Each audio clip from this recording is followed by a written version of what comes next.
আজকালকার জামানার এই ইয়ং জেনারেশন এরা কি চায় জানেন? এরা সবচাইতে বেশি গান বাজনা বেশি পছন্দ করে। এই জন্য আমি আবার মাঝে মধ্যে করি কি, মাহফিলে গেলেই আমি তাদের ব্যাপারে কিছু সাবজেক্ট রেখে দেই, একটা সাবজেক্ট রাখি তাদের জন্য, গানের জন্য রেখে দেই। এই জন্য কি আপনার বিরক্ত হবেন নাকি? বিরক্ত হেন না, কারণ তাদেরকেও কিছু দিতে হবে। যারা গান ভালোবাসে, গান দিয়ে তাদেরকে ইসলামের পথে আহ্বান করতে হবে। তারা যেই ধরনের গান শোনে ওই গানগুলো নকল কইরাই আবার ইসলামিক গান বানায় তাদেরকে বিনোদন দিলে তারা সহজেই ইসলামের দিকে ধাবিত হবে, ঠিক কিনা? যেমন এই যে আমাদের গাইবান্ধা জেলার গোলাম রব্বানী যুক্তিবাদী বক্তা, আপনারা নিশ্চয় চিনেন। সে গান গায়া গায়া বহু যুবককে ইসলামের পথে আহ্বান জানিয়ে ইসলামের পথে নিয়ে এসেছে। এটা ইসলামের কল্যাণ। তারপরে এই যে আপনার নোয়াখালীর একজন বক্তা আছে, তার নাম আপনারা নিশ্চয় জানেন, যে রফিকুল্লাহ আফসারি। এই আঞ্চলিক ভাষায় ওয়াজ করলেও ভালোই লাগে, অত্যন্ত খুব সুন্দর সুমধুর। সেও কিন্তু বিভিন্ন ধরনের গান গায় এই যুবকদেরকে ইসলামের দিকে মোটিভেশন করে। এটা তাতে অন্যায়ের কিছু নয়। এই জন্য সমাজে কিছু কিছু মানুষ মনে করে হুজুররা গান বলবে কেন? গান হুজুররাই বলবে, হুজুরদের শোনার দরকার, হুজুরদের বলারই দরকার, ঠিক কিনা? আবার বললেন না যে হুজুর এখানে ফতোয়া দিতে আসছেন নাকি? না না, তারা গান কিরকম পছন্দ করে? এরকম কিছু গান পছন্দ করে। তাদের একটা ফেভারিট শিল্পীর নাম হচ্ছে গগন সাকিব। মুরব্বীরা আপনারা বুঝবেন না, গগন সাকিব।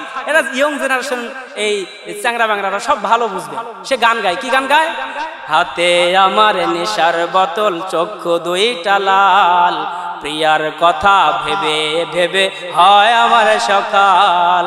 হাতে আমার নেশার বোতল, চক্ষু দুইটা লাল, তাহার কথা ভেবে ভেবে হয় আমার সকাল। এই ধরনের গান কয় কি কয় না? এই ধরনের গান যুবকরা গায় এবং এই ধরনের গান তারা পছন্দ করে। এখন এই ধরনের গান আমি নিজে আবার উল্টা করে গাওয়ার চেষ্টা করছি, শুনবেন আপনারা? আচ্ছা বলছি, ধৈর্য ধারণ করে বসে পড়ুন। এখন তারা এই গানগুলো এভাবে বললে অবশ্যই পছন্দ করবেন, বিনোদন পাবেন, ইসলামের দিকে তারা ফিরে আসবেন। কি আসবেন? হাতে আমার তাসবিহ কোরআন, চক্ষু দুইটা লাল, মুয়াজ্জিনের আযান শুনে হয় আমার সকাল। হাতে আমার তাসবিহ কোরআন, চক্ষু দুইটা লাল, মুয়াজ্জিনের আযান শুনে হয় আমার সকাল।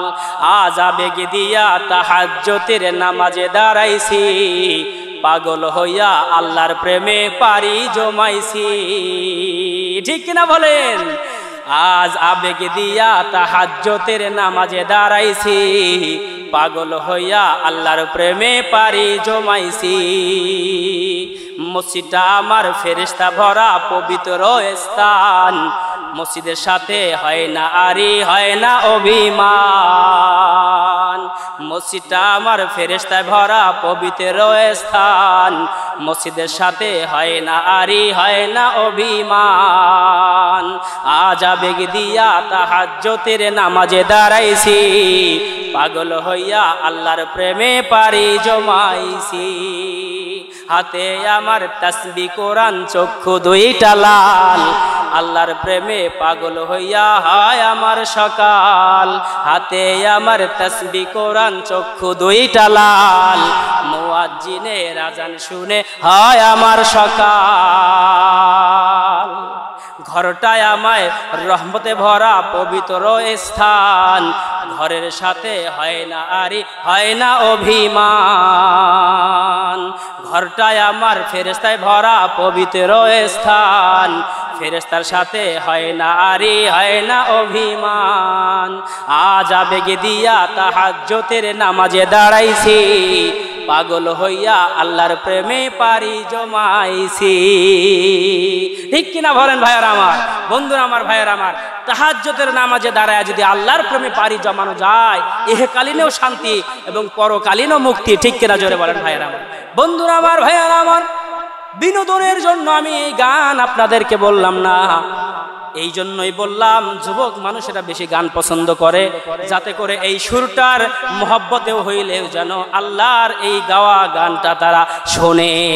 ভাইরা আমার, বন্ধুরা আমার, হুজুর মানুষ হই এই জন্য অনেকেই মনে করেন এই জাতীয় কণ্ঠ বুঝি নকল করা যাবে না। যাবে যাবে যাবে, সেইটা যদি আল্লাহর শানে হয়।